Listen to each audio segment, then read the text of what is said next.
Muy buenas noches, tengan todos ustedes. Les habla Sixto Paz Wells desde Lima, Perú. Escritor, conferencista y contactado con el tema OVNI. Desde hace 48 años vengo compartiendo con un grupo de personas una insólita, extraordinaria experiencia de contacto, en donde no solamente hemos tenido la corroboración al mensaje de tipo psicográfico, escritura automática, de que seres de otros mundos están llegando aquí a la Tierra con el deseo, el interés de establecer un puente de comunicación y aportar un mensaje de esperanza, un mensaje positivo, un mensaje de responsabilidad y de compromiso, la revelación de nuestra misión, de quiénes somos, de dónde venimos y hacia dónde vamos. Una experiencia de contacto que ha permitido convocar a la prensa, pues en 10 ocasiones, a encuentros programados con anticipación, donde los periodistas han sido testigos imparciales y objetivos de la realidad de estos contactos. Contactos que han evolucionado hasta poder verlos físicamente a los tripulantes, subir dentro de sus naves o acompañarlos a través de portales dimensionales, pudiendo hacer acopio de cantidad de información extraordinaria que nos permite entender realmente el momento actual que está viviendo la humanidad y las fuerzas de oposición a las que tenemos que enfrentar. Esta noche vamos a hablar de la gran oleada. Cuando hablamos de la gran oleada estamos hablando de la aparición de muchísimos ovnis o VETs, vehículos extraterrestres dirigidos simultáneamente. ¿Por qué aparecen? ¿Por qué se manifiestan en determinados lugares de la Tierra y por épocas? Como que la intención es generar un despertar de conciencia, detonar, llamar la atención, motivar a personas que de pronto en esos países, en esos lugares, están a la expectativa, como aguardando una señal del cielo en la tierra. Como que la presencia de ellos no solamente motiva, también a veces es una advertencia de posibles desastres naturales, posibles catástrofes o conflictos o situaciones diversas, en donde ellos obviamente no son meros observadores, también siempre tratan de ayudarnos para minimizar o reducir el impacto, el efecto de ciertas cosas. La gran oleada nos habla de este momento en particular.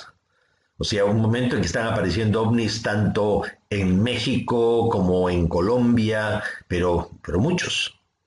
Y vamos a ver que esto ya ha ocurrido a lo largo de toda la historia y en algunos países incluso ya estaba anunciado, profetizado con mucha antelación. Sean pues todos bienvenidos a esta conferencia, La Gran Oleada. Este 27 de junio, pues aparecieron varios objetos y se movieron sobre la localidad de San Diego, Tecate, también Tijuana, Rosarito. No eran helicópteros, no eran drones de las Fuerzas Armadas de los Estados Unidos o de migración de Estados Unidos. Simplemente no se sabía qué cosa eran. O sea, los primeros sorprendidos fueron las propias autoridades. Esta zona, pues no es la primera vez que esto ocurre. O sea, cada cierto tiempo se ha producido la aparición de ovnis. A partir de 1991 se registró la gran oleada ovni en México. Lejos de ir diluyéndose, desapareciendo, al contrario, se fue incrementando. Con decirles que empezó con la aparición de un ovni en un momento, pero clave, como fue un eclipse, en que toda la gente estaba en la Ciudad de México mirando al cielo y apareció el objeto encima de todos. Imagínense, ya del 91 al año 2000, aparecen 5.000 ovnis sobre la ciudad de Netzahualcóyotl. Y lo más interesante es que uno dice, bueno, pues podrían ser globos de fiesta. Iban contra el viento, se unían, se separaban, cambiaban de rumbo, unos iban para arriba, otros para abajo, otros se regresaban. Entonces, globos no eran. Miren ustedes, intercalados, o sea, han ocurrido muchos en un mismo año. Sin embargo, aquí voy intercalándoles ya con tiempo para que vean que el mismo fenómeno se sigue produciendo una y otra vez. Ciudad de México, el año 2005. Ahí están viendo ustedes también la cantidad de estos objetos. En el año 2003, allá en Chile también se registró la aparición de alrededor de un centenar de objetos. Había uno que otro objeto mucho más grande, pero el resto eran más o menos del mismo tamaño y se movilizaban. Y las autoridades, las Fuerzas Armadas, los de la Fuerza Aérea de Chile, pues declararon que no sabían qué eran, que inicialmente pensaron que era aviones que se estaban juntando para hacer un desfile aéreo, ya que había un aniversario de la Fuerza Aérea. Y sin embargo, cuando llegaron a acumularse ahí más de 100 objetos, ellos reconocieron de que no tenían, o sea, no habían puesto jamás 100 objetos en el aire a la vez, ya sí que no podían ser. En Lima, también, justamente en junio del año 2007, cuando nos encontramos un grupo nuestro en la isla de Pascua, pues en esos mismos días estaban apareciendo sobre la ciudad de Lima 20 objetos grandes y alrededor de unos 3.000 objetos pequeños. Y se movían, entraban en los objetos más grandes, se retiraban y todo el mundo lo vio. Aparecieron sobre las 12 del mediodía. ¿Y qué dijeron los escépticos? Dijeron que eran unos globos de fiesta que habían sido lanzados del Estadio Nacional a las 3 de la tarde. O sea, ¿cómo pudieron ser filmados, captados, observados por todo el mundo a las 12 del día si recién fueron unos globos de fiesta que se lanzarían a las 3 de la tarde? ¿Y cómo explicas tú los 20 objetos de gran tamaño alrededor de los cuales giraban los demás objetos? A pleno sol, todo el mundo lo vio. Y el comandante de la Fuerza Aérea, don Julio Chamorro, declaró que no eran globos de fiesta, que no eran aviones, que simplemente la Fuerza Aérea no sabía qué eran.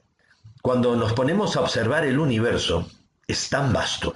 Nuestra propia galaxia nomás son cientos de miles de millones de estrellas, de sistemas solares, cientos de miles de millones de galaxias. ¿Cuántas veces lo hemos dicho, no? La Tierra es menos que un granito de arena en una inmensa playa, y no es la única playa. Según los científicos, la materia oscura es una sustancia esquiva que constituye el 80% del universo. También proporciona el esqueleto de lo que los cosmólogos llaman la red cósmica, la estructura a gran escala del universo que debido a su influencia gravitacional dicta el movimiento de las galaxias. O sea que el espacio no es un vacío, sino que tiene como un armazón, un esqueleto, como que está todo interconectado. Pues los guías extraterrestres hace 48 años atrás nos decían que el espacio no era vacío, que el espacio estaba lleno de polvo cósmico, de moléculas orgánicas, que la materia prima para la vida estaba plagando el universo, que todas las estrellas están irradiando energía y esa energía forma como ríos de energía que cruzan el universo entero, que hay portales entre las dimensiones, que estas como autopistas o flujos de energía, así como toda autopista tiene tramo en tramo un túnel, en el universo hay túneles, pliegues o portales interdimensionales, de tal manera que uno no recorre el universo en línea recta, sino que llega un momento en el cual dobla espacio, tiempo, y entra hoy y sale ayer, y todavía cuando vuelves llegas casi de inmediato, que el tiempo para ellos no está pasando igual que para nosotros. Y ese conocimiento, pues, las civilizaciones extraterrestres lo manejan, lo comparten, como algún día también lo compartirán con nosotros. Según los extraterrestres, nuestro universo está todo interconectado. Y hoy los científicos comienzan a verificarlo. En mayo 26 del 2021 se salió publicado que mapearon la materia oscura y puentes ocultos entre las galaxias, que todo se conecta, todo está estrechamente unido. Un nuevo mapa de la materia oscura en el universo local revela varias estructuras filamentosas no descubiertas que conectan galaxias. Mediante imágenes obtenidas por el instrumento Hyper Supreme Cam en el telescopio Subaru de Japón, expertos de un equipo liderado por el Observatorio Astronómico Nacional de Japón y la Universidad de Tokio han elaborado un mapa de la materia oscura más extenso y nítido que todos los que se habían hecho hasta ahora. Resulta ser que todas las galaxias, estrellas, todo está conectado, como si fuera una telaraña. Y eso nos hace recordar la conferencia de los Anasazi y de los pueblos originarios del Canadá que poblaron el oeste norteamericano, que en sus mitos y leyendas hablan de que el universo, ¿no?, fue tejido, fue enlazado, conectado por la telaraña de la abuela araña. ¿Cómo podían saber ellos que el cosmos realmente se comporta como una telaraña con toda esta materia oscura que va tendiendo puentes y conectando todo? Y otro dato interesante, dice que los científicos se están dando cuenta que el universo se está acelerando, se está expandiendo más rápido de lo que se pensaba. Y esto podría estar relacionado con el hecho que los extraterrestres han dicho de que, vivíamos nosotros en un tiempo alternativo paradójico. O sea, según los extraterrestres, la Tierra murió hace 1.200 millones de años, producto de impacto y lluvia meteórica y pulsos emitidos por el centro de la galaxia, que puede generar grandes convulsiones y hasta la destrucción del propio planeta. Pues que todo eso habría contribuido a que la Tierra desapareciera hace 1.200 millones de años. Y que el tiempo en el universo es como una espiral ascendente. En una de las curvas de espiral, la Tierra murió, pero el universo continuó. Un grupo de civilizaciones recibió la autorización por parte de jerarquías cósmicas como para viajar a través del tiempo y el espacio y vinieron a la Tierra antes de que la Tierra muriera e impidieron de que muriera. Y crearon un tiempo alternativo paradójico que se ha venido trenzando con el real tiempo del universo. Al ser paradójico, supuestamente irreconciliable, jamás tendría por qué conectarse con el tiempo real. Y este tiempo corre mucho más rápido, está desfasado el tiempo. La intención de ellos era crear las condiciones en los planetas a los que se les seleccionaron y para los que se viajó a través del tiempo y el espacio. Ellos vinieron al pasado para impedir que el planeta muriera y crear las condiciones para que surgiera una civilización con un patrón de evolución diferente al de ellos, que priorizara la parte de la emoción y el sentimiento, lo cual permitiría que ellos pudieran, a través nuestro, inspirarse como para reconectar con universos superiores, con una vivencia más profundamente espiritual. La BBC de Londres nos informa el 20 de septiembre del 2021 que Ushu, un término que significa universo en japonés, es la simulación más realista del cosmos lograda hasta la fecha. El proyecto fue desarrollado por el Observatorio Astronómico Nacional de Japón. Y miren ustedes cómo resulta el universo. O sea, realmente parece como las neuronas del cerebro. Todo está interconectado. Dice, en el fondo se ve toda la distribución de materia que hay en el universo. Haciendo zoom es posible ver en detalle un cúmulo de galaxias que tiene 1000 veces la masa de la Vía Láctea. Y al ampliar el objeto se ven pequeñas galaxias que orbitan alrededor de un objeto más masivo.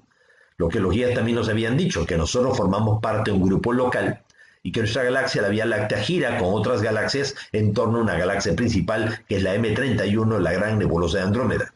Y grupos locales como el nuestro hay cientos de miles de millones en el universo. Una noticia muy interesante, ya que obviamente los científicos y los gobiernos se encargan de diluir para que no destaque, no resalte demasiado. La agencia Reuters publicó el 26 de octubre del año 2020 que la Administración Nacional de la Aeronáutica y el Espacio, la NASA, confirmó este lunes que detectaron presencia de líquido, o sea, de agua, en varios cráteres del satélite natural de la Tierra. Miren ustedes, eso que están viendo es fotos de la Luna, donde se puede ver agua congelada, pero agua. O sea, ya no solamente es que la Tierra, que la Luna por dentro es como una esponja y tiene casi tanta agua como la Tierra, sino que también en su superficie hay agua congelada. La Luna contiene más agua de lo que se creía. El hallazgo fue realizado en la superficie iluminada de la Luna con ayuda del Observatorio Sofía, un telescopio infrarrojo aerotransportado, el más grande de su tipo en el mundo. Sí, lo colocaron ahí en un jumbo y desde ahí estaban haciendo sus observaciones. 27 de octubre del año 2020. Confirmado, hay agua en la Luna. La NASA acaba de comunicar que el satélite natural de la Tierra cuenta con grandes reservas de hielo que podrían ser útiles para futuras misiones tripuladas. Los científicos han descubierto que además de los cráteres grandes, fríos y profundos en las regiones polares de la Luna, donde la misión lunar Prospect encontró agua a finales de la década de los 90, existen depresiones más pequeñas y menos profundas en las mismas regiones polares que podrían ser lo suficientemente frías como para retener hielo durante miles o millones de años. Y de hecho, ya vieron, hay agua en la Luna. Anteriormente ya les había mostrado esto que para mí es espectacular. O sea, la BBC de Londres informó el 21 de diciembre del 2018 que en el cráter Korolev, que está en el norte de Marte, esto captado por la sonda Mars Express de la Agencia Espacial Europea, se había descubierto, ¿no?, un lago congelado de 82 kilómetros de ancho y un espesor de hielo de agua de 1 kilómetro 800 metros, casi 2 kilómetros de profundidad por 82 kilómetros de largo, de agua. hielo de agua, lo cual puede asegurar la supervivencia de una población de forma indefinida. No que no se había encontrado agua en Marte y que después en el 2015 sí, pero que salía de unas grietas y ni bien salía a la superficie, desaparecía. Y esto realmente un volumen significativo de hielo de agua. Pero el tema nuestro en esta ocasión es la gran oleada, la cantidad de avistamientos que se están registrando últimamente en nuestro planeta. No faltan por ahí siempre los escépticos diciendo de que si no son globos de fiesta, son el tren de satélites que Elon Musk con su compañía Starlink, SpaceX, pues está colocando, pues orbitando alrededor de la Tierra, ¿no? Entre unos 345 a 550 kilómetros por encima del planeta, en calidad de geoestacionarios con la misma velocidad de rotación que la Tierra, por lo cual, pues, inicialmente, ¿no? Sí se les ha visto en movimiento, pero después ya estarían ahí como medios estáticos. Starlink tiene como meta llevar al espacio hasta 42.000 satélites. Imagínense ustedes la basura espacial que esto supone, a través de sus cohetes Falcon 9, de los cuales hasta ahora llegan a 1.993 unidades. Estos se encuentran posicionados según la versión de los aparatos con altitudes que van desde los 345 kilómetros hasta los 550 en órbitas geoestacionarias. Algunos se mueven, otros no. Precisamente estando en Monte Shasta pudimos ver el tren de satélites, todos en fila, pasando allí por el cielo. Este desarrollo comenzó en el año 2015 y los primeros prototipos de satélites fueron lanzados el 22 de febrero del 2018. El lanzamiento de los primeros 60 satélites se llevó a cabo el 23 de mayo del 2019. Y uno dice, es que la idea es ampliar la cobertura de la Internet para que todo el mundo tenga Internet y todo. Pues desde que han colocado esos satélites allí no ha mejorado la Internet de ninguna parte. Por lo menos aquí sigue teniendo todos sus problemas ya que tenía antes. Pero ahora sí tiene una disculpa para decir, no, que no hay ovnis, que todo lo que vemos en el cielo pues son el tren de satélites. Pero la ventaja es que tenemos la forma de verificar. Si en este momento pasa sobre nuestro cielo, pues algo como esto, que apareció en Argentina el 13 de junio del 2020, vas inmediatamente a internet, entras a la página de Starlink SpaceX y consultas en qué parte de nuestro planeta se van a ver el tren de satélites. Y te dicen, no, hoy día no se va a ver en ningún momento sobre tu territorio, sobre tu país, sobre tu ciudad. Entonces, ¿qué es lo que estoy viendo yo en este momento? ¿Será también que los ovnis o las naves extraterrestres están aprovechando también echa la trampa de este tren de satélites para manifestarse sin llamar mucho la atención? Miren ustedes, Texas, 18 de noviembre del 2020, formando lo que pareciera ser pues una cruz como las formaciones estelares que se ven en el cielo. Pero estaban ahí y luego se separaron y se marcharon. En todas partes del mundo están apareciendo los ovnis. Miren ustedes, 23 de mayo del 2022 en Rumanía. En Medellín, Colombia, 27 de junio del 2022, apareció sobre la ciudad a muy baja altura, pues este objeto, un objeto romboidal, y mientras estaban apareciendo estos ovnis allí en Antioquia, en Medellín, en Colombia, el 27 de junio, o sea, la misma fecha, habitantes de San Diego, en California, de Tijuana, Tecate, Rosarito, estaban informando y estaban videograbando pues estos objetos haciendo evoluciones. Jaime Maussan, el gran investigador del fenómeno ovni de México, pues dando una conferencia de prensa confirmando de que no eran pues drones, no eran satélites, no eran aviones, simplemente que no se sabía qué eran. Y estuvieron ahí dando vueltas, pues poniendo en jaque a las autoridades migratorias, a las Fuerzas Armadas, a todos los mecanismos que cuidan la frontera. Pasaban de un lado a otro, volvían, incluso también se veían en el mar.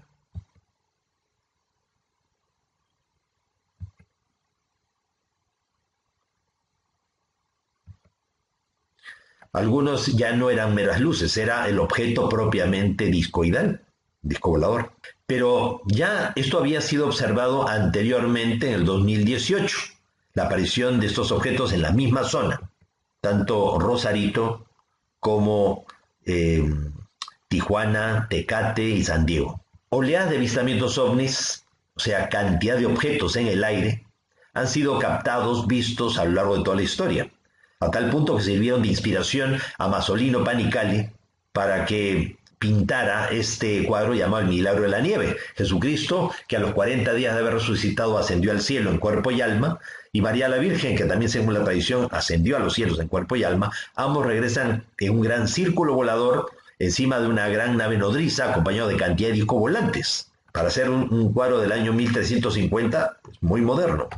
Muchas veces les he mostrado esta imagen y es porque aquí hay una gran oleada. 14 de abril de 1561 en Nuremberg, lugar donde 450 años después estaría Hitler reuniendo a toda su gente ahí, tanto el Partido Nacional Socialista Obrero Alemán o también a las juventudes hitlerianas. Pues en 1561 la gente vio aparecer en el cielo cantidad de objetos en forma de discos, cilindros, de los cilindros salía mayor cantidad de discos y como que luchaban en el aire. Objetos en forma de medias lunas, cruces. Parecía una verdadera guerra de galaxias, teniendo como escenario neutral de su batalla la Tierra. Algunos objetos estallaban en el aire y otros estrellaban contra el suelo. Al cabo de una hora apareció un gran objeto en forma de punta de lanza de unos 4 kilómetros de largo que nos hace recordar las naves del Imperio de la Guerra de las Galaxias. Y terminó la batalla, se marcharon todos en distintas direcciones. Ya en la época de Isaac Newton, se observaron también sobre Londres aparecer cantidad de objetos en formación y alejándose después también unos de otros, pero también así como toda una procesión de objetos en el cielo. Y en aquel entonces todavía Elon Musk no lanzaba ningún tipo de satélite. Miren ustedes, testimonios en la Segunda Guerra Mundial, mientras que los aviones salen de misiones de reconocimiento y bombardeo, hay ovnis, ¿no?, observándolos sobre Japón. Miren aquí, el ovni es una canepla, un Foo Fighter, como un dron extraterrestre. Son como esferas de unos 30 centímetros de diámetro hasta 1,5 metros. También se sabe que hay estos drones que tienen como si fuera el Sputnik, o sea, tienen como unas agujas. Hay también de tipo rectangular, de tipo cilindro, de tipo romboidal, pero obviamente son pequeños, ¿no? Máximo de 3 metros de diámetro, la mayoría de unos 30 centímetros. Y algunas veces entran dentro de los aviones o entraban dentro de los aviones, demostrando realmente que podían materializarse y desmaterializar. Había tal psicosis, tal paranoia con respecto a la posible invasión japonesa en los Estados Unidos, que en la ciudad de Los Ángeles se registró la aparición de cantidad de estas esferas e inmediatamente se comenzó a dispararles para derribarlas. Aquí vemos también, ¿no?, una misión de bombardeo y la cantidad de ovnis alrededor. Ya para 1945 el cielo era completamente aliado y ven ustedes el desfile aéreo y también los ovnis desfilando. En la década de los años 50, la época de los contactados, de personas que afirman ya haber tenido la experiencia del contacto, un George Adamski, un George Van Tassel, entre otros, ¿no?, Daniel Fry. Y en las fotografías de George Adamski, que afirmó haber entrado en contacto con seres provenientes de Venus, pues aparecen también oleadas de avistamientos, naves en forma de cilindro, naves nodriza y acompañados de cantidad de discos volantes. Sale en Massachusetts, en los mismos años que estuvo George Adamski, estaban apareciendo muchos ovnis, o sea, no de a uno, sino de a varios, pues en grupo, en escuadrillas, sobre los Estados Unidos. En 1952 también aparecieron 20 objetos sobre el Capitolio, sobre el propio Washington, la capital de los Estados Unidos. Mientras aquí en Sudamérica, en Sicuán y Cusco, miren, en el año 68, ya periodistas del diario El Correo de Lima, pues que se encontraban haciendo ahí un trabajo y todo, logran captar la presencia de estos 3 ovnis. Para quienes afirman de que por qué los ovnis, ya por qué nunca las fotos son claras, por qué siempre borrosas y todo. Bueno, no todos tienen la precisión, la sangre fría de un buen camarógrafo, como el caso de Paul Vila, que aprovechando la oleada de avistamientos ovni que estaba registrando sobre Nuevo México, Arizona, Texas, pues él tuvo la la oportunidad de encontrarse delante del ovni y poderlo fotografiar con fotos espectaculares. Y siempre movilizándose de una forma, ¿no?, que llama la atención, que demuestra que realmente la nave ya tiene una tecnología y un conocimiento que permite que los tripulantes no se vean afectados en lo más mínimo. Esta otra fotografía también de George Adamski, o sea, es parte de un video de 1965, se puede ver claramente pues el objeto. En 1975, Edward Billy Meyer, un agricultor suizo, afirmó haber entrado en contacto con seres provenientes de las Pléyades y aportar una serie de secuencias fotográficas espectaculares, en donde aparecen muchas veces varios objetos en el aire. Entre 1989 y 1990 se da una gran oleada de avistamientos ovnis sobre Europa, especialmente Bélgica, donde aparecen objetos triangulares que no tienen nada que ver con los aviones triangulares fantasma de los Estados Unidos, ¿no?, que aparecerían después ya desarrollados pues para la guerra de los Balcanes. Estas fotografías fueron tomadas por los bomberos, por la policía belga, o sea, no por alguien deseoso de hacer algún fraude o un montaje. Y si comparamos estos objetos triangulares que aparecieron ahí a comienzos de los 90, pues en Bélgica, y los comparamos con los objetos que están siendo ahora investigados por el propio gobierno norteamericano, objetos triangulares, pues realmente el parecido es muy similar. En el año 97 apareció un gigantesco objeto de más de 4 kilómetros de largo. Parecían como si fueran muchos objetos pequeños, pero todos eran simplemente el borde de un objeto gigantesco. Eso de objetos gigantescos nos recuerda un documento que ya es más que conocido, pero vale la pena siempre tenerlo en cuenta, de que en 1999, pues la Fuerza Aérea Chilena dio a conocer una fotografía tomada por el satélite GOES-8, un satélite geoestacionario, que se encuentra como a 35.725 kilómetros por encima del planeta Tierra, y tiene la misma velocidad de rotación que la Tierra, por lo cual se mantiene siempre fijo en el mismo punto, y toma una foto hacia abajo, hacia la Patagonia chilena y Argentina, y aparece un objeto ovalado que se calculó medía 450 kilómetros de diámetro. Imagínense ustedes una nave de 450 kilómetros de diámetro. Pues gracias a que con mucha responsabilidad y compromiso la Fuerza Aérea Chilena dio a conocer esta información, es que se supo que 6 años antes, en 1993, el satélite Meteosat había captado un objeto similar en el sur del Canadá y en el norte de los Estados Unidos. ¿Se imaginan lo que supone pues a las Fuerzas Armadas de los Estados Unidos reconocer de que existen estos objetos de gran tamaño y están sobre tu territorio y desde tierra no lo puedes detectar? Les decía que México dio el ejemplo porque resulta ser de que el 5 de marzo del 2004 se encontraba un avión C-26 Merlín de la Fuerza Aérea Mexicana en la frontera entre México y Guatemala, donde hay un continuo tráfico de avionetas o sea, que transportan droga. Y ellos tienen pues su cámara infrarrojo para poder captar cualquier objeto entre las nubes que emita calor. Entonces eran 8 altos mandos militares en este avión, cuando de pronto el radar y también la cámara infrarrojo captó la presencia de 11 objetos. Eran entre las 5 y 5:30 de la tarde, a pleno sol, el cielo estaba despejado, había buena visibilidad, había unas nubes, pero realmente estaba despejado. El radarista teniente Germán Marín Ramírez capta en la pantalla la presencia de ecos desconocidos. El operador de la cámara infrarroja FLIR, teniente Mario Vázquez Telle, fue llamado a intervenir.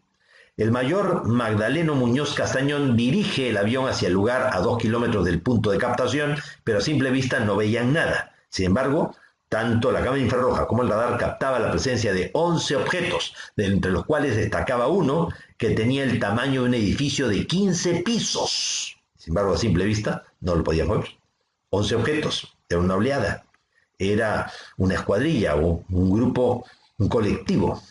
La observación se hizo con condiciones meteorológicas óptimas, vientos no mayores a 35 km por hora, humedad relativa del 72%, una temperatura promedio de 34 grados centígrados a los 10.500 pies de altura, la temperatura es de menos 27 grados centígrados y una visibilidad de 96%. Alberto Hernández Unzón, responsable del Servicio de Meteorología Nacional de México, negó que fueran centellas o reflejos de, de pozos de gas, de petroquímicas abajo, ya nada que ver. La Secretaría de Defensa Nacional decide abrir el caso y darlo a conocer. O sea, después de un mes de un estudio exhaustivo, se le entregaron a la prensa mexicana en manos de este gran periodista, pues sí, promotor del fenómeno OVNI, como es don Jaime Maussan. Mire ustedes, una escuadrilla OVNI, Connecticut, Estados Unidos, 2004. Quien ha hablado mucho también de estas escuadrillas, de estas oleadas de avistamientos OVNI, ha sido Julian Assange. Él entre el año 2011 y 2010 y 2011, pues liberó los llamados UFOLeaks, cantidad de documentos que se mantenían secretos por parte del gobierno norteamericano sobre presencia extraterrestre y sobre instrucciones que se daban a todas las embajadas a nivel mundial y a los cuarteles militares de cómo debía tratarse el fenómeno OVNI y las distintas razas extraterrestres que nos visitan. Pues Julian Assange había ya liberado más de 2,5 millones de documentos secretos del gobierno norteamericano. Y como estamos en la era de Acuario, todo lo que estaba oculto sale a la luz. Precisamente la CIA confirmó en el año 2013 la existencia del Área 51. Durante mucho tiempo se negó la existencia de esta base ultra secreta y sin embargo en 2013 la CIA misma declara que sí, siempre ha existido. Lo que pasa es que ahí se llevaban a cabo proyectos ultra secretos, como por ejemplo los aviones triangulares fantasmas, ¿no? Los F-107, los F-111, los Black Manta, los Blackbird, los bombarderos B-2 a la Delta. Mucha de esta tecnología recuperada de naves que se han estrellado en nuestro mundo y cuyos restos y hasta los restos de los tripulantes han sido llevados aquí. Entonces, confirmaba la existencia de esta base ultra secreta, pero que de lo que decían que no tenía nada que ver con los extraterrestres. Sin embargo, vemos que en el Área 51, pues desde un inicio tenían objetos en forma de discos volantes, pero a propulsión a chorro, o sea, nada que ver. Y esto basado precisamente en la tecnología que recuperaron los norteamericanos de los laboratorios de Pedemonde en el Báltico, donde estaban pues todos los proyectos de armas secretas de última generación del Tercer Reich. Habían planos de discos volantes, solamente que no se especificaba pues cómo se les hacía accionar. Y por otro lado ya estaban los aviones Horten, los bombarderos triangulares alemanes, ya estaban a propulsión a chorro, pues llegando y bombardeando en Inglaterra, solamente que no, ya no habían pilotos ni habían materiales para poder seguir produciéndolos. Entonces Estados Unidos sí llegó a tener ovnis, o sea, discos volantes, solamente que al ser de propulsión a chorro, y con ese tipo de estructura realmente no era muy aerodinámico ya con ese tipo de propulsión. Los bombarderos orbitales LRB o de reingreso orbital se han convertido en el proyecto espacial militar más secreto de Estados Unidos, cuya información fragmentaria ha estado rondando las mentes de las fuerzas de seguridad de todo el mundo durante más de 60 años. Pero los quitaron pronto porque realmente eran poco operativos. Otra cosa es que funcionen pues con electromagnetismo, que realmente funcionen con, sea la energía libre o con otra fuente de energía. En el 2014, la agencia EFE informó que los responsables del Centro de Estudios de Fenómenos Aéreos Anómalos de Chile habían hecho pública la imagen de un objeto volador no identificado avistado en abril de 2013 en el norte de Chile, una mina. Tras detenidos análisis que no lograron determinar de qué se trataba, tuvieron que aceptar que era un ovni, un genuino y auténtico ovni. Y lo habían visto pues todos los trabajadores, los ingenieros, toda la gente de la mina lo había visto. Y estuvo ahí largo rato sin moverse ni nada. Miren ustedes, en el 2015 en Bolivia, el transbordador espacial Atlantis, que salió para capturar un satélite que estaba mal parqueado en el cielo o que estaba simplemente malogrado, ¿no? Para poderlo reparar, y en ese momento aparecieron todos estos ovnis. En Lima, 28 de marzo del 2016, varios ovnis. En Bolivia también, 23 de febrero del 2018. En Tepoztlán, México, 2018. Tal es la cantidad de observaciones, no de un objeto, de varios objetos simultáneamente en diversas partes del mundo, que la presión sobre las grandes potencias ha sido realmente ha sido fuerte.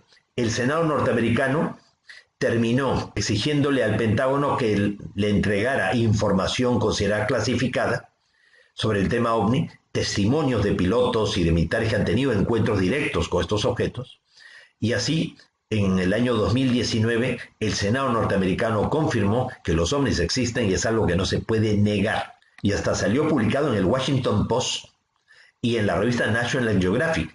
O sea, no estamos solos, pero no como una pregunta, no estamos solos, no estamos solos. O sea, realmente estamos acompañados. Argentina, miren, 2021, en junio del 2021 la inteligencia de Estados Unidos ya había afirmado en un reporte que no había pruebas de la existencia de extraterrestres en los cielos, pero reconocía que decenas de fenómenos constatados por pilotos militares no tenían ninguna explicación. O sea, entonces, ¿cómo pueden negar de que sean extraterrestres si no tienen explicación? Es una probabilidad entonces.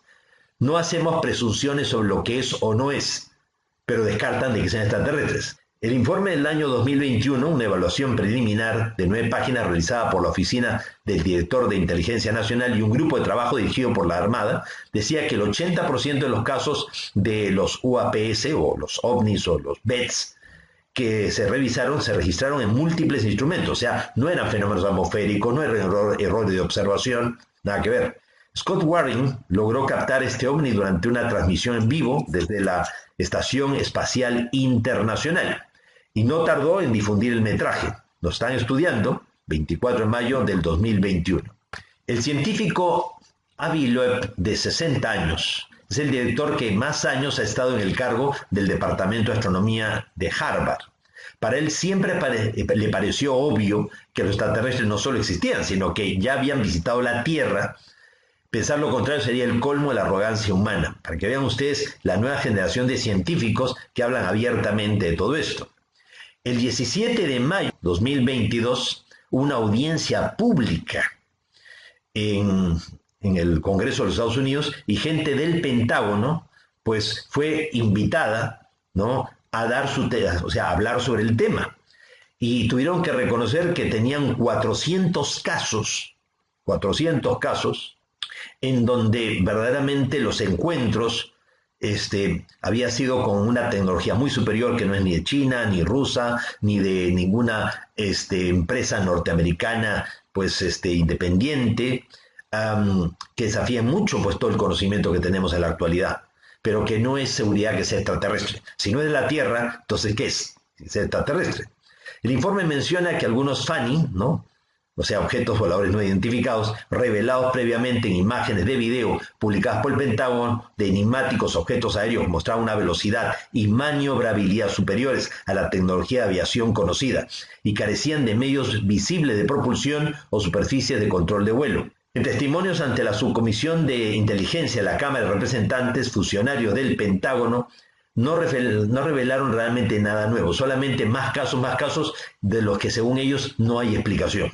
Y más bien alentaban a los pilotos a que compartieran todas las observaciones extrañas e insólitas. Durante mucho tiempo al que hablaba, lo castigaban. Ahora piden que hablen, que den su testimonio. Sí, pero ¿para qué? Para guardarlos ellos y no informarlos. El documentalista Jeremy Corbell publicó en internet un video de visión nocturna captado por un destructor de la Armada de los Estados Unidos, en la que aparecen objetos voladores misteriosos cerca de buques de guerra. Objetos triangulares como los que se veían pues en la oleada OVNI de Bélgica. Y esto apareció en el New York Post, en The Sun. La grabación de este objeto, pues a 20 kilómetros de la costa, o sea, es imposible que sean drones, ya fue captado desde el destructor, el USS Russell. Este es el barco, última generación. Era una especie de triángulo volador que se detiene sobre el cielo de Estados Unidos. No parece tener ningún sistema de propulsión, titila por un rato y luego desaparece, según las captan las imágenes de visión nocturna del Comando de Sistemas Aéreos Navales. Siempre la excusa, ¿no? O sea que son un peligro potencial para la seguridad de los Estados Unidos, por eso hay que mantener el tema pues con discreción. Los UAPs, los Identifying, los objetos no identificados, pues no tienen aún explicación, es cierto, pero son reales, dijo Carson, planteando la preocupación de que los funcionarios del Pentágono se han centrado previamente en la fruta fácil, los casos que son relativamente fáciles de explicar, mientras que evitan los que no se pueden explicar. Muy bien, pues, y verdaderamente hay muchas cosas inexplicables, como por ejemplo que un noticiero político, como es el de López Dóriga, que se da en la Ciudad de México y que solamente toca temas políticos, tuvo que hacer un espacio pues para el 25 de octubre del 2012 informar que un objeto en forma de cilindro de 376 metros de largo entró en la vertical por el cráter del volcán Popocatépetl, que es uno de los volcanes emblemáticos de la Ciudad de México. O sea, simplemente un objeto que entró dentro del volcán en plena erupción. ¿Será que las naves están aprovechando la energía liberada por los volcanes para aperturar un portal dimensional y poder marcharse a gran velocidad y a gran distancia? El 1 de septiembre del año 2020 se registró una anomalía procedente, o sea que venía del Pacífico y ingresó en tierra. Se pensaba que era una tormenta, quizás un huracán que iba a causar destrozos. Sin embargo, cuando entró en tierra firme no era de ninguna manera pues esa anomalía un huracán y pudo ser captado por muchos satélites, por también muchos telescopios, radiotelescopios, captaron la presencia de este increíble objeto de 300 kilómetros de diámetro y que llegó a ubicarse en la localidad del Cubo, pues cerca de Guanajuato, México. Era un objeto en forma de disco dentado y no solamente pues se movilizó, sino después se elevó y se marchó ya por el noroeste de México. Ahora, eso apareció el 1 de septiembre del año 2020, pero el 31 de mayo del 2020, meses antes, miren, al lado izquierdo es cómo era la anomalía, cómo era el objeto dentado. Y al lado derecho podemos ver un agroglifo que apareció ahí en Hadley, Dorset, pues en mayo. Es como que estaban ya anunciándonos que un ovni iba a aparecer, o sea, un hombre gigantesco, iba a hacer su aparición aquí en la Tierra. Había aparecido previamente en los campos de cereales sur de Inglaterra como parte del fenómeno de los agroglifos. Pero ¿por qué México, Chile también, Argentina también, Brasil también, Estados Unidos, China, ya son lugares de oleadas impresionantes, o sea, de muchos ovnis? Pero comentemos por qué México. Pues México es un lugar muy especial, aparte por las energías telúricas, la cantidad de volcanes. Los propios mayas habían anunciado 1500 años antes que ocurriría un eclipse sobre la Ciudad de México que marcaría primero el retorno de los señores de las estrellas, o sea, una gran oleada de avistamientos ovni, que justamente empezó a partir del 11 de julio del 91 y hasta ahora no termina. Y esa profecía venía de alguna manera representada también con un trono de huesos humanos. El descalabro del poder. Ya anunciaban la crisis de credibilidad de la clase política a nivel mundial. Ahora, ¿cómo sabemos nosotros que en este códice de los eclipses realmente se anuncian los eclipses que después marcaron hitos en la historia planetaria? Uno de ellos, el 11 de julio del año 91, que es este eclipse, que aparece representado por esto, y el otro, el del 11 de agosto de 1999, que según los mayas ese eclipse marcaría el ingreso de la humanidad en el llamado Salón de los Espejos. O aprendemos los seres humanos a vernos reflejados tal como somos y cambiamos de actitud, o la naturaleza se encargará de acabar con nosotros. Los mayas, o sea, la casualidad no existe. O sea, los destructores de idolatrías, sacerdotes católicos y todo, comenzaron a quemar libros de los mayas, códices, los libros de los aztecas. Los quemaron en el caso de los mayas. Diego de Landa destruyó muchísimo de toda esa cultura y conocimiento de estos libros en papel de amate, en corteza de árbol. Pero este libro, el de los eclipses, se salvó. O sea, porque los españoles lo enviaron al rey y el rey al parecer lo regaló y terminó eso en Dresde, en Alemania. Y allí están profetizados todos los eclipses. Entonces, gracias a estos eclipses se pudo hacer la correlación con el calendario nuestro cuando nosotros nos tocaban determinados eclipses y se pudo averiguar en qué fecha, de acuerdo al calendario maya, nos encontramos. Entonces, los mayas profetizaron que el 11 de julio de 1991 se produciría un eclipse que marcaría el retorno de los señores de las estrellas. Ocurrió el eclipse sobre la Ciudad de México, todo el mundo lo vio, y en medio del eclipse aparece tremendo ovni que fue videograbado por más de 40 personas y más de 1 millón de testigos que se dieron cuenta que el ovni estaba ahí. Los mayas decían que sus antepasados vinieron de las Pléyades y llegaron a la Tierra a través de una gran cola de serpiente o caña hueca. ¿Cómo podían saber los mayas que existían los llamados agujeros gusano, pliegues cósmicos, portales interdimensionales para viajar a través del tiempo y el espacio? A fines de los años 70 empezaron a aparecer, primero en Australia y luego en el sur de Inglaterra, unos extraños patrones, unas marcas en los campos de cereales. Se les llamó los agroglifos, los círculos, campos de cosecha. Este agroglifo en particular es del año 2006. Y en este agroglifo, es un símbolo maya, que hace un símbolo maya en el sur de Inglaterra. Pues este símbolo lo que representa es la estrella blanca Sac-Ek, o el símbolo de la Mat, o sea, las Pléyades.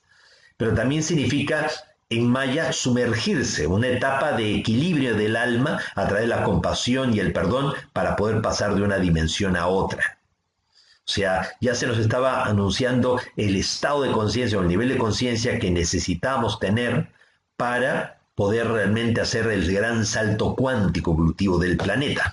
Los mayas no profetizaron el fin del mundo, pero sí hablaban del giro del tiempo, la sincronización de los tiempos, el final de los tiempos, porque el tiempo real del universo se ha ido acercando cada vez más y más y más y más con el tiempo alternativo paradójico, y de ahí ha salido un tercer tiempo, una nueva realidad. Los avistamientos que siguieron después del 11 de julio del 91 en todo México, pues han sido realmente ampliamente comentados por la prensa. Muchos ovnis en diversas partes, Monterrey, en Guadalajara, en Atlisco, en Puebla. Miren ustedes, este ovni fotografiado por los policías, o sea, por la fuerza policial, creyendo de que de pronto eran delincuentes y todo, o una avioneta de narcotráfico.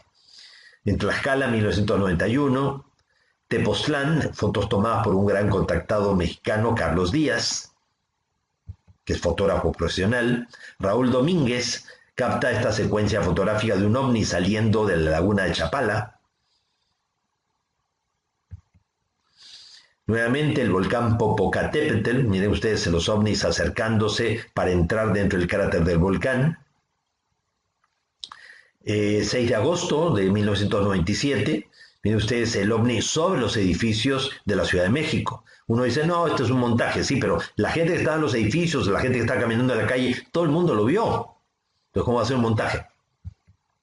Aquí pueden ver ustedes también nuevamente el volcán Popocatépetl, pero en 1999, justamente en las nubes de ceniza y todo está el ovni. Pues el 21 de diciembre del año 2000, nuevamente estos objetos ya deambulan y mostrando su aplomo y su tecnología como para poder sobrevivir a esas nubes realmente de gases incandescentes. Y luego en el 2001, miren ustedes también el objeto de forma de cilindro entrando nuevamente dentro del cráter del volcán. La presencia de caneplas, de esferas. Nuevamente el volcán Popocatépetl, miren ustedes el objeto de forma de cilindro. Los mayas habían anunciado ese giro del tiempo, esa sincronización de los tiempos, el momento en que un rayo sincronizador, un pulso emitido por el centro de la galaxia, la energía de la luz violeta, iba a llegar con más intensidad que nunca. Y la fecha precisamente de cuándo ocurriría esto, de la posibilidad de que el tiempo real se juntara con el tiempo alternativo y se creara un tercer tiempo, una nueva realidad, pues aparece en la ciudad de Cobá, en Quintana Roo, en México, en esa estela del grupo Macanshop. Ahí estoy señalando pues la cuarta fecha en donde se menciona precisamente el 21 de diciembre del año 2012.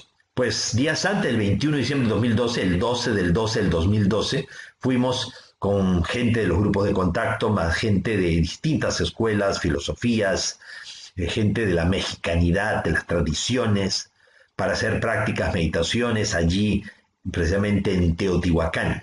Teotihuacán es como un mapa del cielo en la tierra, es como el brazo espiral de la galaxia, pero puesto en tierra. Ahí estamos con la gente de la mexicanidad, de los distintos grupos, y mientras estábamos haciendo cadenas y radiaciones para revertir todo lo que había sido de alguna manera anunciado o profetizado. Como estamos haciendo todo esto, aparecieron ovnis en el cielo, miren. Y la gente vio cómo se formó como una especie de portal encima de todos nosotros. O sea, lo que ocurrió el 21 de diciembre del 2012, que la Tierra pasara a la cuarta dimensión, realmente fue obra de mucha gente. Y por eso también las grandes oleadas y los avistamientos ovni, las experiencias de contacto, pues tienden a buscar la experiencia del grupo. En Benasque, en el Pirineo aragonés, por ejemplo, gente de diversas partes del mundo nos reunimos allí y los guías extraterrestres nos pidieron que trabajáramos para revertir la posibilidad que encendieran el gran acelerador de partículas. O sea, en un laboratorio subterráneo a 100 metros de profundidad, de 27 kilómetros de diámetro, un megalaboratorio, en donde la idea es colocar partículas que alcancen velocidades cercanas a la luz y terminen chocando entre sí, liberando energía 100.000 veces más potente que el núcleo del Sol. ¿A dónde se puede contener en nuestro mundo energía 100.000 veces más potente que el núcleo del Sol? O sea, estamos arriesgando a un desastre realmente cósmico. Bueno, la idea es que la gente de los grupos de muchos países nos reunimos allí en Benasque y hicimos cadenas y radiaciones para revertir todo lo que podía pasar. Hubo avistamientos de naves, estuvo presente periodistas como Ángeles Macua de Telemadrid, su camarógrafo Ángel Valcárcel, y las naves aparecieron a plena luz del día también, y llegó el momento en que encendieron el acelerador de partículas y no funcionó. También aquí, por ejemplo, en Punta Colorada, en el Uruguay, los guías extraterrestres nos pidieron que hiciéramos una salida, reuniéramos a los grupos, hiciéramos trabajos para programar el agua del océano. En este lugar, pues el océano Atlántico se combina con el agua del río Uruguay, forman pues toda la desembocadura del río de la Plata, ¿no? En donde el agua no termina siendo ni dulce ni salada, ¿no? Entonces, siendo Uruguay un país a nivel del mar con pocas alturas, pues en el caso del deshielo de los polos, pues países como Uruguay desaparecerían completamente. Pues allí nos reunimos con los grupos, hicimos todo tipo de prácticas, todo tipo de ejercicios y hubo presencia de ovnis. Bastantes objetos dando vueltas alrededor nuestro. Y no solamente naves, también caneplas, o sea, estos drones o cámaras de televisión controladas a distancia. Hubo experiencias de sendras, de portales dimensionales, mucho entusiasmo entre la gente participante, y no era para menos con la presencia de las naves, miren ustedes, y las caneplas.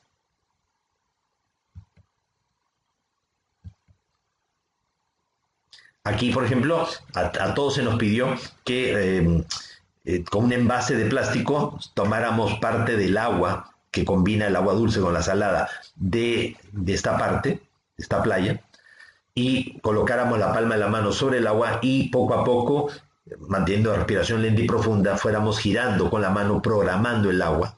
De los 4 elementos, como Masaru Emoto, el gran médico holístico japonés, enseñó, pues el agua de los 4 elementos, el fuego, la tierra, el aire, el agua es el más fácilmente programable, como cristal líquido.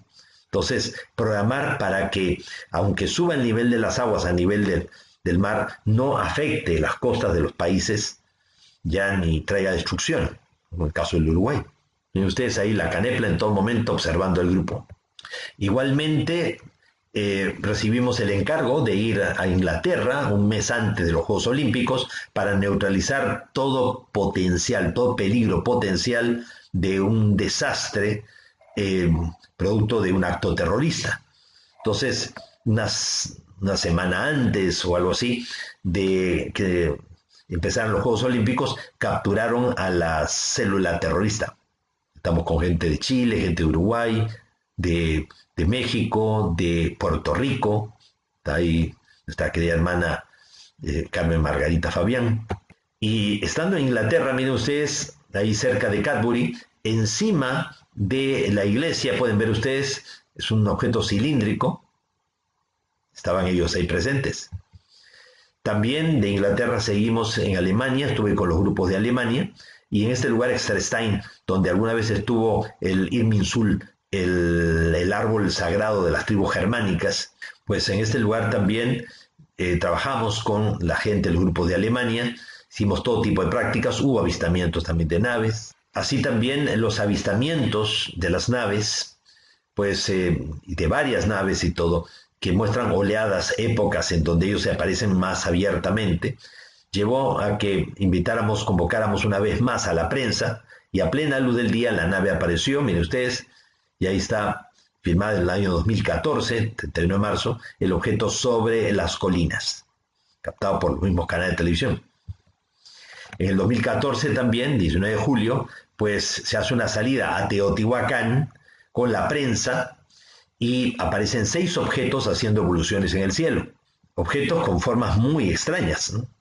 Recuerden ustedes que son alrededor de 167 formas diferentes de objetos los que se ven, o sea, naves de todo tipo, por lo menos que se ven en nuestro planeta o que han llegado hasta nuestro planeta.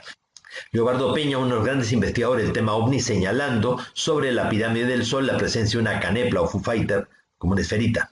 Y miren ustedes estos objetos que fueron captados sobre Teotihuacán cuando estábamos todos allí.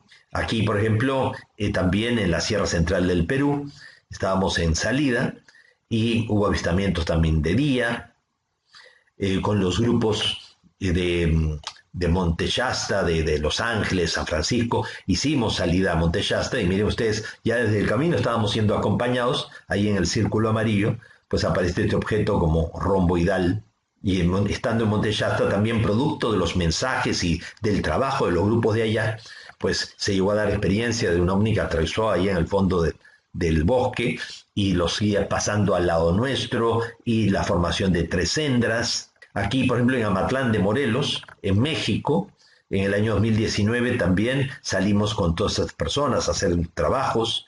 Apareció la nave en forma de cilindro, miren ustedes. En la foto del lado derecho pueden ver que son no un objeto, sino 2 objetos.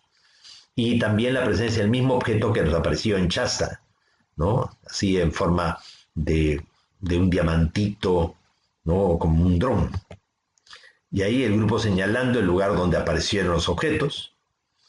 Mientras en Perú, el 20 de octubre, pues aparece este objeto sobre las 5 o 5 y media de la mañana. En noviembre del año 2011, Manuel Chenti, de los grupos nuestros, logra tomar la fotografía mientras estaba preparando este lugar para la salida que íbamos a hacer, y aparece el objeto en forma de cilindro, estos cerros, campamentos, y Ana Rosana, de los grupos de San Miguel, logra tomar la foto del mismo objeto que había sido captado por Manuel, pero de noche, ahí en la quebrada. Las salidas se están recuperando y los guías se han manifestado con sendos avistamientos de varios objetos haciendo evoluciones. Y como un resumen del por qué ellos se presentan, no solamente para anticipar una posible catástrofe o de que ellos van a intervenir para ayudarnos o porque estén interesados realmente en llamar a la atención y despertar conciencias. También somos un experimento sociológico, antropológico, metafísico, extraterrestre. Ellos a través nuestro están aprendiendo o recordando cosas. O sea, realmente nos necesitan. En la comunicación del 11 de octubre del 2014, los guías dijeron, esto en la laguna de Tota, en Boyacá, Colombia: el ingreso en este nuevo tiempo, que es distinto a lo que era el real tiempo de donde nosotros proveníamos, nos ha afectado a todos de diversas maneras. En nosotros trajo una suerte de relativa amnesia de parte del plan cósmico y de los procesos intermedios, por lo que requerimos de una mayor cercanía con ustedes para recuperar y activar la memoria del proceso completo. Sabíamos que esto podía pasar, por lo que nos anticipamos, dejando grabado en nuestro ADN, en vuestro ADN, la memoria del universo. Cuando empezaba el contacto con los guías extraterrestres, Oxal me invitó a hacer una transfusión de sangre. Entonces ellos tomaron parte de mi sangre y yo tomé parte también de la de ellos. Entonces esto fue muy interesante. Y según ellos, el salto cuántico, el salto evolutivo, lo que ocurrió el 21 de diciembre del año 2012, les significó para ellos una experiencia media traumática, porque para nosotros no cambiaron mucho las cosas a partir del 21 de diciembre de 2012, porque ya venían cambiando de antes. Para quienes cambiaron de forma radical, incluso de forma retroactiva, fue para ellos. Les cambiamos su historia. Y como cuando uno se despierta violentamente de un sueño, después se olvida lo que había soñado, así también como que comenzó a afectarles a ellos. Esta comunicación del 13 de diciembre del 2014, al pie del Cerro del Yunque, en Puerto Rico, ¿no? dice el mensaje, todo se corrige, evoluciona y se supera sobre la marcha perfeccionándose. Como en la misma madre naturaleza, todo empezó de una forma y con una intención, y ahora todo es diferente pero mejor, con proyecciones extraordinarias.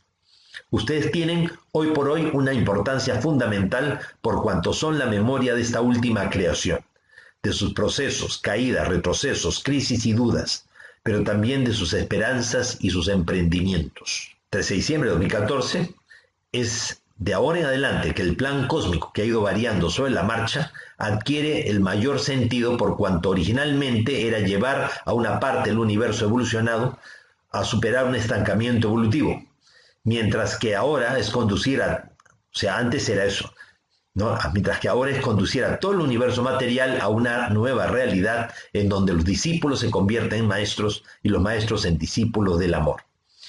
O sea, los guías mismos con el corazón en su mano ya están reconociendo pues lo mucho que tienen que aprender o compartir con nosotros. Muy bien. Entonces, estamos en medio de una oleada. Están apareciendo por todos lados. ¿Qué es lo que buscan? Despertar conciencia. O sea, llamarnos la atención.